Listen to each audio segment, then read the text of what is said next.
What's going on, friend? In this episode, we're going to be checking out the Archetype Cory Wong by Neural DSP. I'm Jorge Lanzas, and now we break it down, baby.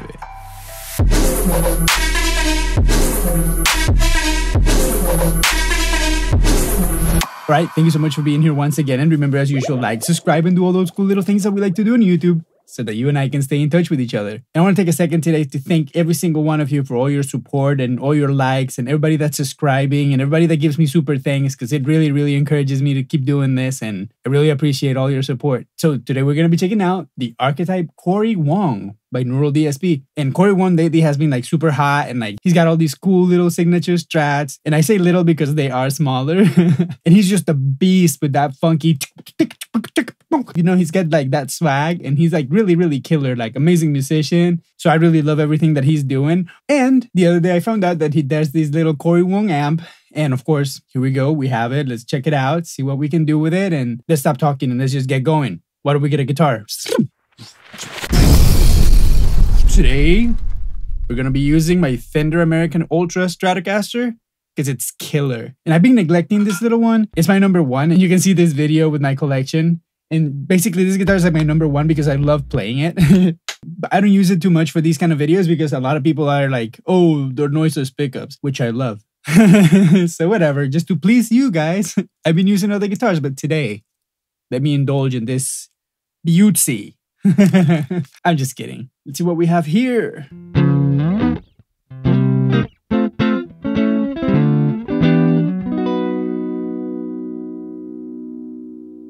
Okay, first let's just get familiar with the interface. And this is pretty much like every other Neural DSP plugin. So if you've used Neural DSP, you already know all these things. But if you're new to Neural DSP, let's check it out. This is like the menu, and you have like little icons that basically tell you what it is. Like here's like your volume pedal section. Here's your little stomp boxes that go pre. Then right here, you have the amp itself. Then you have an equalizer in case there's something you need to fix. Honestly, my philosophy is like these kind of things you shouldn't really be needing unless you're trying to get sounds of your guitar that your guitar is not really willing to give you naturally. But that's a different story. Let's keep up. Let's move on. Then we have, of course, our cabinet section right here. And of course, we have like a nice little collection of microphones, a 57, 421, 414, 184. Oh, nice, a 184. 121 and a 160. Again, industry standards, except that 184. That's a nice one. I'm glad they did it. Of course, there's no 87, and I'm going to bash him for that. No 87. It's my favorite microphone to put in a cab. And then cool, you have a few controls. That's great. Then after that, we have our time-based effects that go post amp, I assume. And then we have our spring reverb, very slinky. That's good. I love what they did there. Then we have a delay, and I assume this is like a bigger reverb. Oh, of course, with a little bit of a shimmer function. Beautiful. Then here we have our settings, whatever, where you choose your interface settings. MIDI, I don't know. Maybe if you have like a MIDI controller. Never used it like that. Tuner. I cannot say if it's good or not because I never used it. And of course, we have a tempo for the tempo-based effects. So why don't we just get going? Okay, let's check this blue amp. And today we're going to do everything on position 4. Because that's what the good Cory Wong would want us to do. So let's just do it.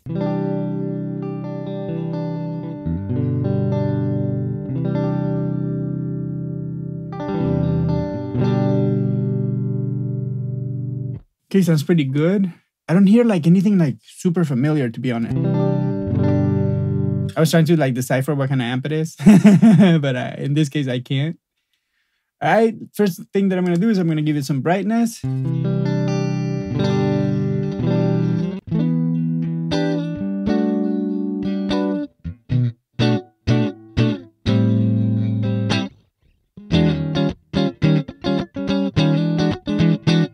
Okay, pretty good.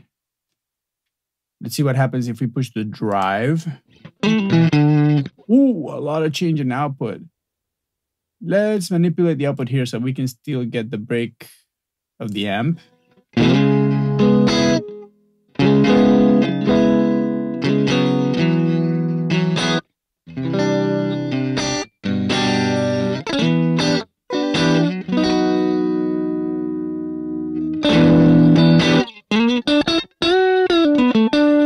I don't know. I don't really like the breakup of this amp. Let's go back to normal.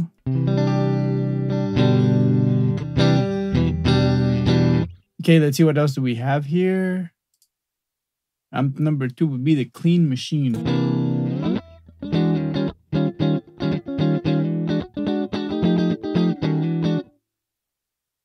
Let's punch it, Mr. Sulu, with the bright. Oh, that's pretty sick. Let's add more presence. Oh, there we go. I noticed that every time that I hear one of these amps, I always want to give it more presence. And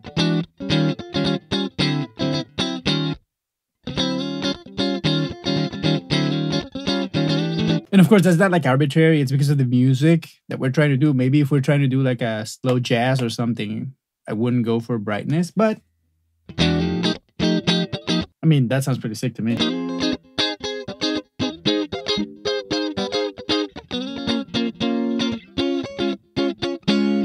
That to me sounds pretty good. I think it still lacks a little bit of like a little bit of spank. When I say, let's do the presence all the way up.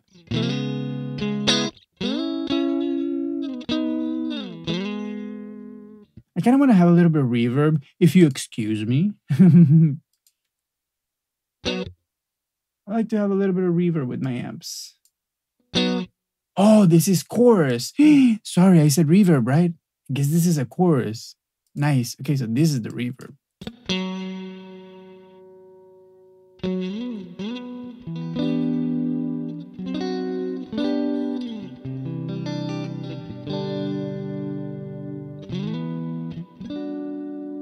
All of a sudden, everything is interesting, huh?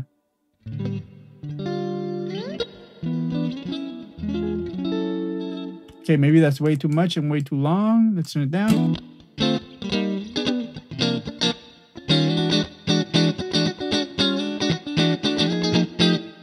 A little bit less decay. And of course, a lot less of this. Where is the number? I want to see. Where's the number? I want to see the number. Don't tell me it's in the bottom right, because I can see it because that's where the camera is. Okay, but that's what I'm looking for. Something simple. Okay, cool. I like this one a lot. Of course, once I punched it. Let's see if you punch this guy again. All the way up. Oof. Turn the amp down. And let's see if they keep the settings. They do. Nice.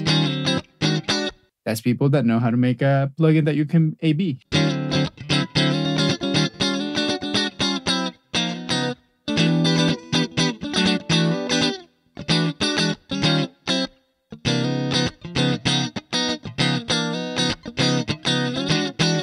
Wow. A little bit of reverb goes a long way, and a lot of presence goes a longer way. Yeah, perfect. Very similar, though.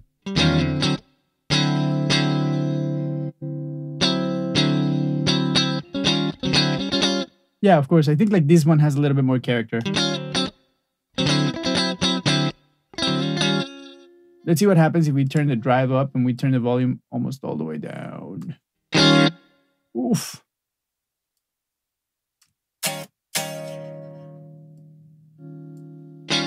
Oh, maybe bright and drive don't work together. Oh, nope. Okay, I messed up. I don't know.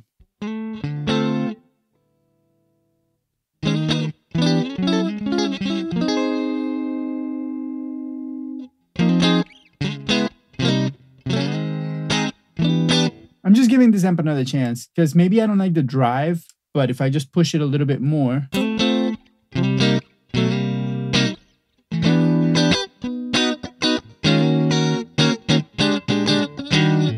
Just hear the character a little bit more. Let's push this guy too. See, so that's the first big difference. This one is like clipping.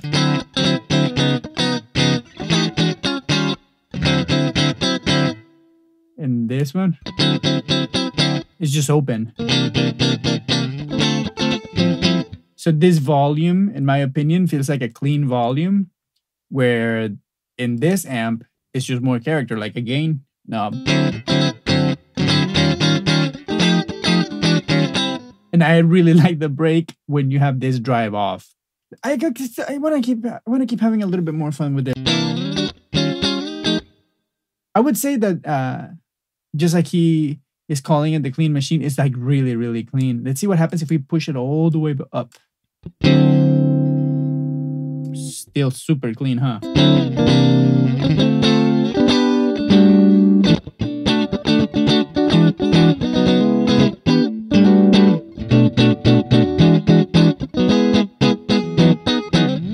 I think I like that.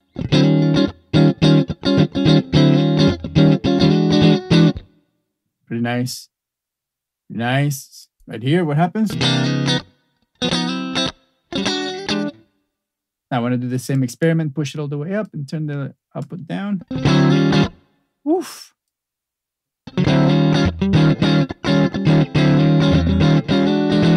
Okay. That's why I don't like the drive. This amp super pushed is not really my favorite. Just the character of the way it breaks is just not my favorite. It's not bad.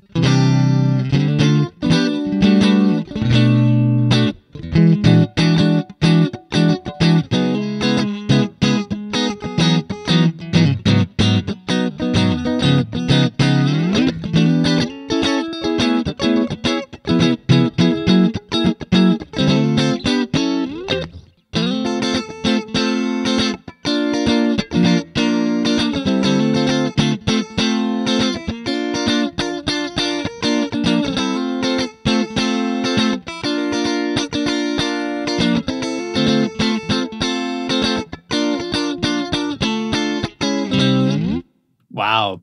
Honestly, I love the character of this amp. At this point, I feel like it's just one guitar amp, right? And the other one just feels like an I don't know, like a power booster or whatever. It just feels so clean that in my mind, it doesn't compute as an amp. But this,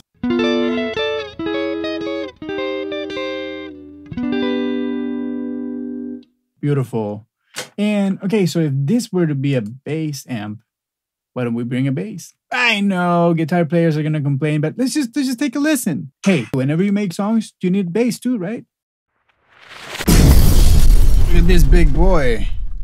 My Mexican Fender P-Bass Deluxe, I want to say. I don't know.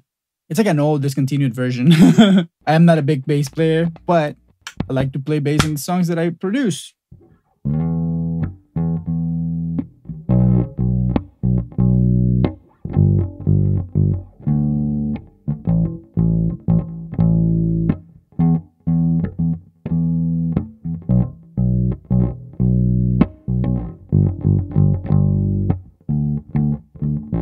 It's a pretty nice tone, just to begin with. That's why I love a P bass. I'm just a creature of habit, and in my mind, a bass sounds in a certain way. In most songs, I need to add, and usually that sound is a P bass. It's hilarious. All right, let's try right now that I put a little bit of compression.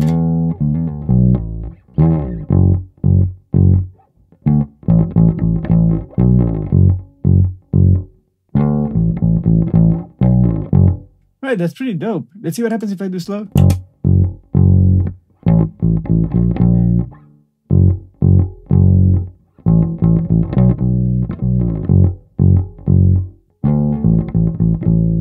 Oh, that's pretty dope. Let's add a lot of saturation, eh?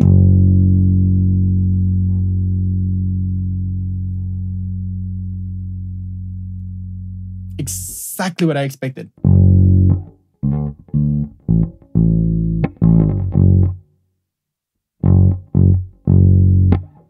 And I like it even with that reverb, man. It sounds pretty good. Let's turn it off just for a second so we can hear it dry. Ooh, fat.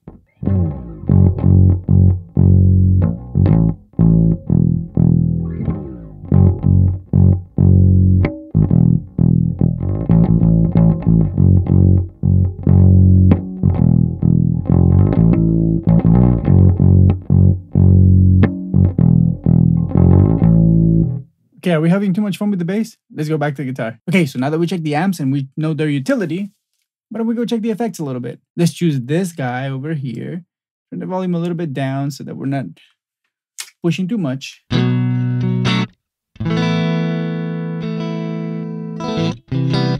Yeah, we don't want to push too much. So we can check what this is doing. Compressor. Oh, wow. Envelope. Oh, nice. Envelope filter.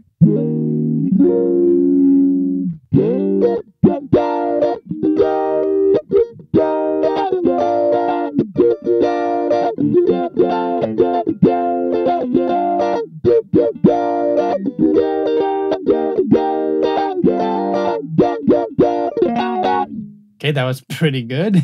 Let's check the... All right, yeah, the compressor has been on all this time. Let's turn it off. Oh, yeah.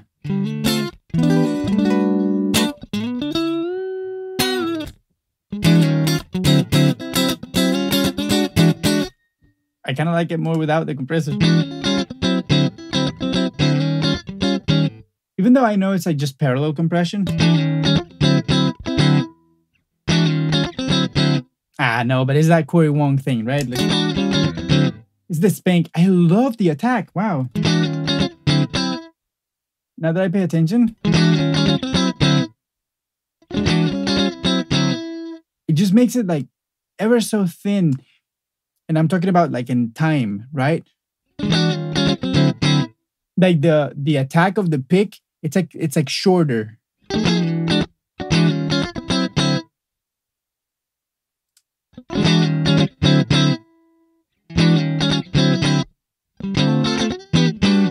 Pretty dope. Let's keep it on because it's been on all this time. Okay, that's pretty neutral. I was going to say, let's turn this thing down, turn this thing up.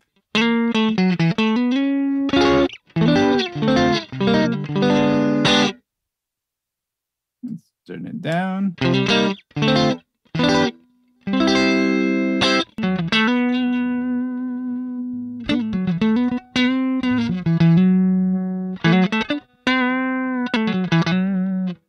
It just does this thing to the bottom end, right? Like it's just like non-existent.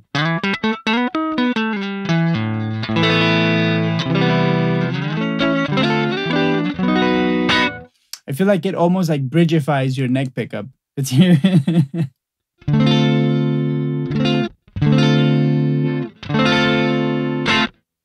And now let's hear the bridge. Okay, let's move on to the big rigged overdrive. I expect a little bit more gain from this guy.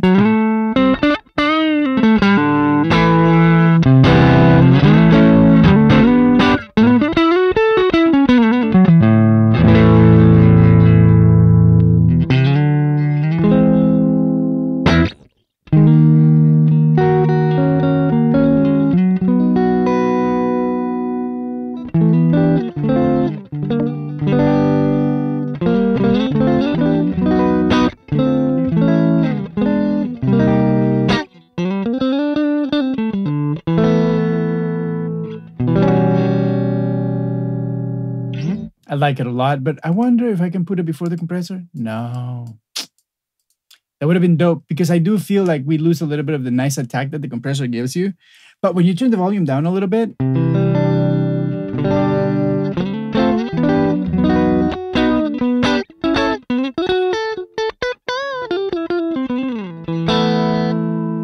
okay, let's gain that reverb back.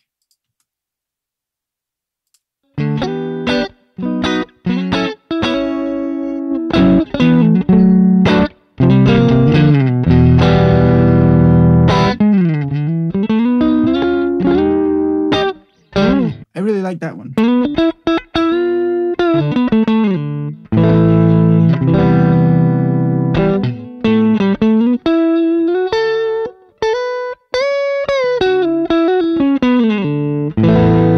I kind of want to say that something that this amp that this little pedal is doing, and I think this is one like a boss or whatever, but I don't care what it is. The point is that I feel like it gives me a little bit of the sort of like warmth and the activation that a clone gives you, or like a clone type pedal, but it doesn't give you like the honky mid range. So I kind of like this pedal a lot.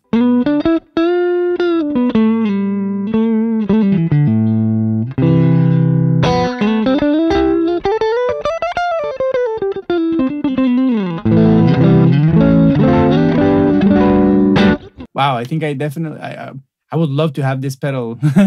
Anyway, whatever that is, it's really cool. And I think I should be using this amp a little bit more than I'm using it. Really, really cool, actually.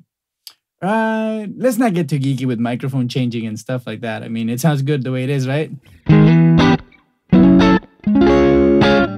Let me turn that distortion down.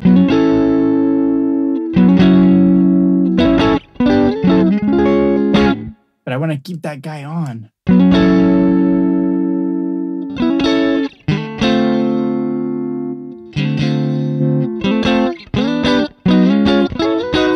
You know what I mean? Like, it does something really nice to the tone. Well done, Cory Wong.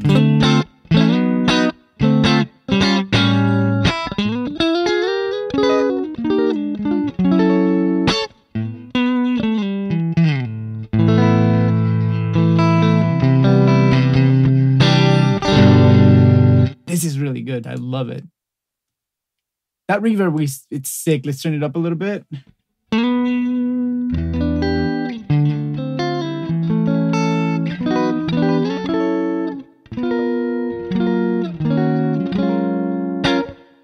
Beautiful reverb, man. Let's see the shimmer.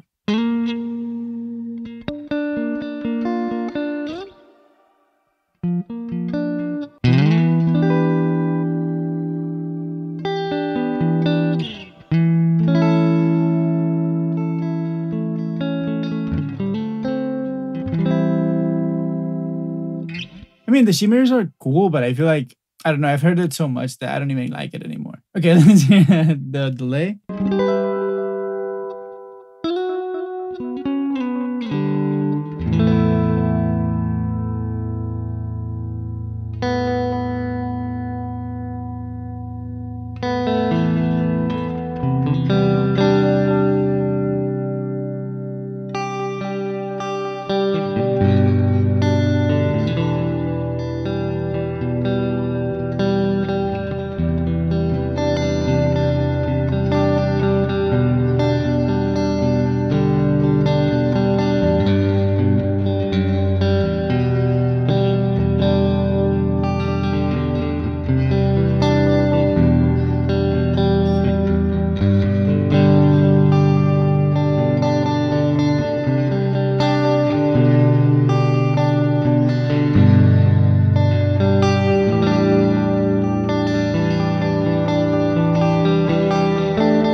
Let's see what happens here with this chord. Turn this guy off, turn this guy off too, just to see what this is doing.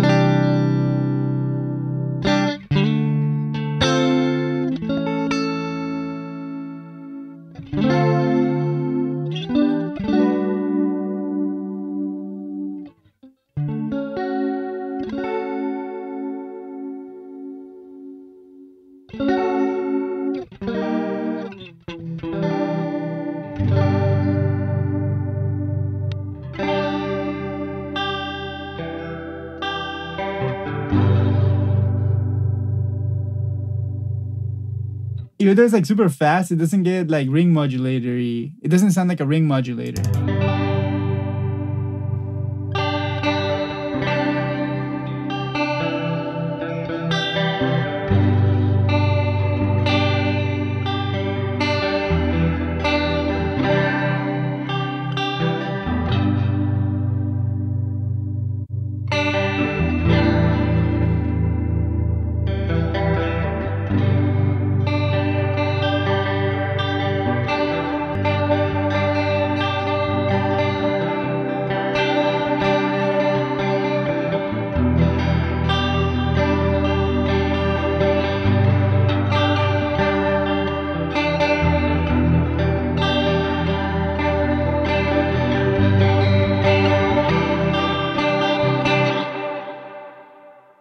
So as you can tell, I'm enjoying the amp a lot. So is there anything else that we need to check? I don't think so. Let's just go get some conclusions then. All right, the Archetype Cory Wong by Neural DSP. It's a sleeper, man. I feel like it's a really, really good amp. I should be using it a lot more than I've been using it. Because like I said, I downloaded it like a while ago. I never really paid that close attention. I never really even like try to figure out what it was. I remember one day I was trying to get a bass tone and I got a bass tone just like I just did right now. And then another day I tried to get like a clean amp and I did the same thing and it was great. But just to tell you exactly what I feel about this amp, it would be all about this blue guy because it has such a great character, definitely. And for utility, what a nice bass amp you have. It just sounds quintessentially like a bass. And what I would recommend is like maybe you get your nice little tone with this amp and then you do a little bit of processing after the fact and you get whatever creatively you want to do. You know, because this is just a great starting point without even tweaking it. And that I want to say is one of the key takeaways that I want to say. The difference between a good amp and a bad amp, in my opinion, it's not how much you can do with it or how many features it's got or how many ways to solve a problem you have. It's about how easy it is for you to get to a tone that you like. And that's why I don't like to trust presets. Because a lot of times I don't like the presets, but that's okay. But I like to try the amp itself and see how long it takes me to get to something that I really like. That's why I always go straight to the presence or like a brightness switch or whatever like that, because I know for a fact that if those two little moves get me what I need, enough to like be inspired and to feel like the guitar is giving me more than just like the regular sound, you know what I mean? Like, because there's like this generic sound. Like, let's say if you were to hear the guitar through the DI. Yeah, it sounds great if you have a great guitar, but sometimes it feels a little bit lifeless. And the reason to have like an amp behind it is just like to give you life, right? So in that way, I feel like this really got it. Because like this bass amp, it takes you, I don't know, 30 seconds to get a good sound, right? Then the same thing with this guy. 30 seconds to get a good sound. I don't need to be messing with treble and middle and, you know, all those other stuff.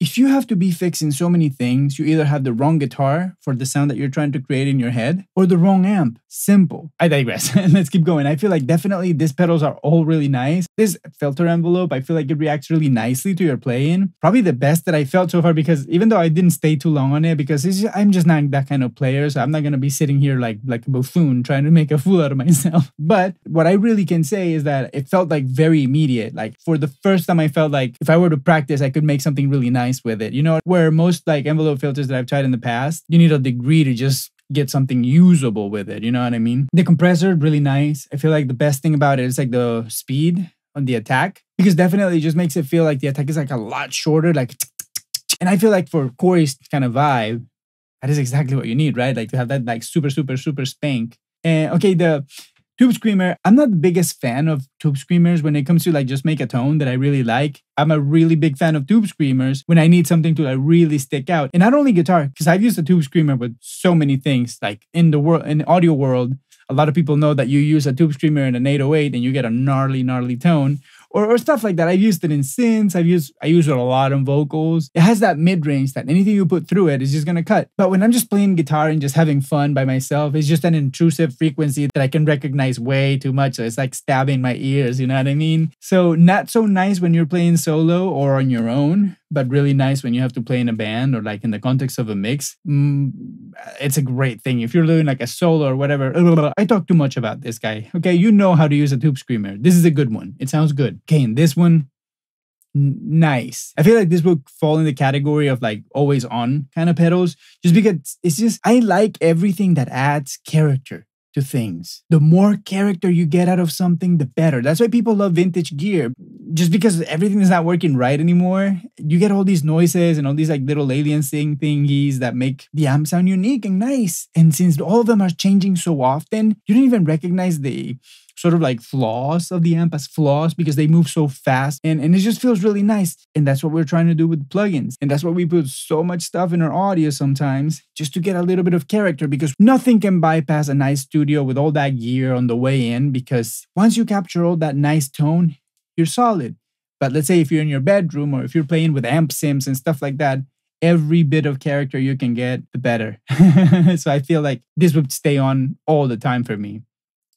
The EQ, like I said, unless you're trying to fix problems, and I didn't even check if it was on or off, and I can see that they had their little EQ. It didn't bother me. It didn't feel over processed or anything. Maybe because Cory uses a Strat too, so maybe all Strats have like the same kind of problems. But I didn't feel a problem. I think it was really great. Nothing to bash about that guy. I'm not going to say anything about this. Whatever they did, it sounds great. I would move it if I would have to, but I don't need to. most of these decisions have to happen in the context of a mix or in the context of a song. When you know the key that you're using, you kind of know where the frequencies are supposed to be landing. But when you're just jamming and riffing around, everything goes. Actually, the more bandwidth you have, the better. So whatever they're doing was fine. The chorus, really, really nice. I love how he calls it the 80s because every chorus sounds like the 80s, right? When you play guitar, especially if you play like in that first position, any cowboy chord, you're in the 80s. Okay, whatever. This delay, really nice. I love it. Even though I didn't play with it. I mean, we all know what a delay does. I just want to hear, does it sound good or does it sound bad, right? Because like there's a lot of pedals that when you turn them on, they just sound bad. But of course, what would you expect from Cory Wong making a plugin with Neural DSP? You know what I mean? Like, they're not going to let stuff just like slip by. And the reverb, you know, great reverb. It sounded just nice for me. Usually in my case, I just like to keep the reverb tight and small and just like to give it a little bit of a vibe, like I say. Just a little bit of character to things. Nothing too major, unless like you really want to do it. But I'm pretty sure you can do it with this, guys, right? I feel like this just gives you a good idea about the quality of the amp. I love how we experience the different sounds when this amp breaks up and how different it is to drive to the volume. And with that little bit of thing, I just made up my mind. I hope that you could make up your own mind too with it. But you know, and just like, let's say to drop a conclusion, usually this kind of amp goes for like 100 or 150. I would say wait till it's like cheaper and get it. It's a nice little amp to have. The more colors you have, the better. And maybe, like I said, one day we check the presets and see what's unlocked in there. I think Neural DSP might be the best company at presets, so maybe we need to check them out. But before I keep talking too much, remember, like this video, definitely subscribe, stay warm, stay safe, go to the comment section down below and let me know what you think. Other than that, I'm out, my friend. Thank you so much for being here.